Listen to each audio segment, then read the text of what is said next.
Hi all. Today I'm going to redo a video on breathing that I had promised to redo a while ago and it got away from me. So here it is now. The other one, the sound quality was off on it, so I actually deleted that video. But today we're talking about paced breathing, which can also be alternatively used for deep breathing. I don't like to use the word deep breathing because I think a lot of people have a negative connotation with it. We've all been in distress before and somebody's tried to coach us breathing, and it usually sounds like, just take some deep breaths. Great. How do I do that? Try 10 breaths. I did 10 breaths. Now what? Today I'm going to tell you what's actually happening in your body, so kind of telling you why this works, and then I'm going to show you how to actually do this. It's not that hard once you actually know how, and this is something that you can practice so that when you're in distress, hopefully your body will have some muscle memory and you'll be able to access it. So what's actually happening? When we go into distress mode, our brain usually notices something, a trigger, and it says this is something we should be aware of. And our body immediately responds, and we have a physiological response. So this is what I'm talking about right now, is fight, flight, or freeze, right? So our brain says danger, and our body is like, we might need to fight something off or run away from it. Typically, when we're nice and calm, most of our blood stays in our core. And that's why your fingers and toes are the first thing to get cold in the winter. What happens when we tip into fight, flight, or freeze mode is our heart needs to start pumping faster. So we're basically doing cardio, right? But it's beating faster so that we can get more blood into our extremities because we might need to run away from something or fight it off. So because our heart is now beating faster, our breath needs to speed up because we need to get more oxygen into the bloodstream faster to support that the blood is pumping more through our veins. There's some other things that are also happening, which I'll get into in a later video, but for right now, we're just gonna focus on the breath. So how do we slow the breath down? I'm gonna show you in a second, but it's good to know that when we can slow the breath down, it also helps to slow the heart rate down.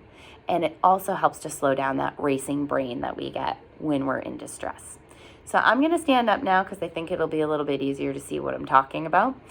You guys are welcome to sit down, lay down actually is a really easy way to access this as well. But if you wanna stand up, you're also welcome to do that. So we're gonna look at belly breathing. So what does that mean? So we're gonna try to push our breath more into our belly. When we have a more shallow, rapid breath, it tends to be more in the chest. So I'll show you what I'm talking about. I'm gonna put one hand on my chest and one hand on my belly. You don't have to be specific about what hands. I'm just doing it this way because I'm facing this way for the video. So when I breathe more into my chest, you're gonna see this top hand move. It was a bit exaggerated, but I wanted to see, have you see it move. And when I breathe more into my belly, you're gonna see this bottom hand move. So we're gonna take 5 breaths. I'm gonna count them, and you're gonna practice having one hand on the chest and one on the belly. And I want you to see which one moves, or do both of them move, to see where you're naturally breathing from. And after the first few, maybe when you get to like number 3, I want you to see if you can push it more into your belly. So we're gonna practice now. 1,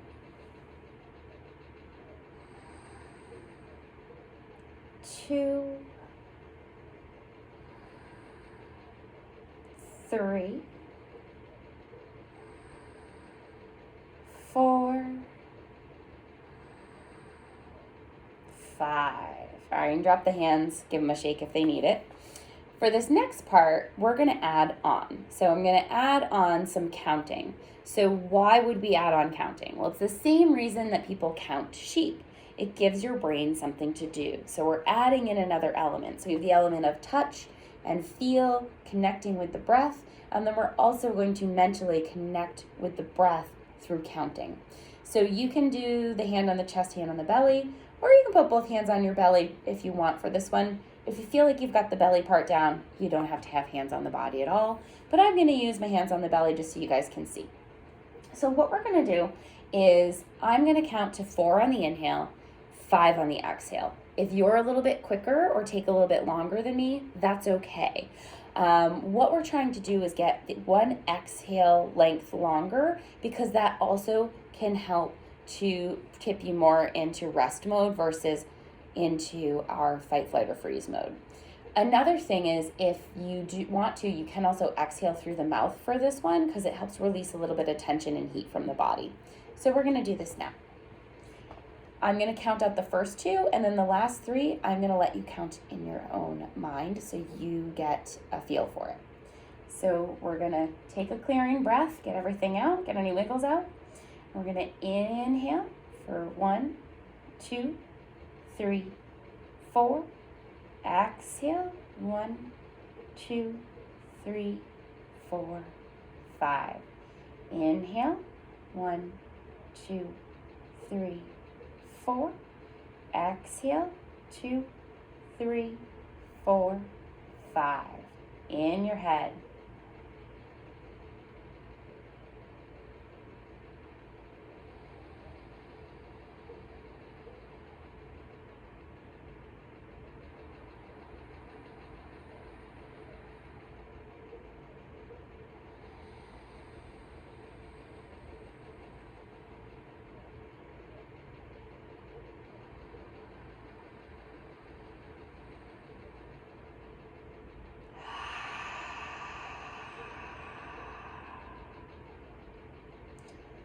When you've completed your 5 rounds, you can drop the hands, give them a little shake if they need it. Take a minute, blink your eyes, come back.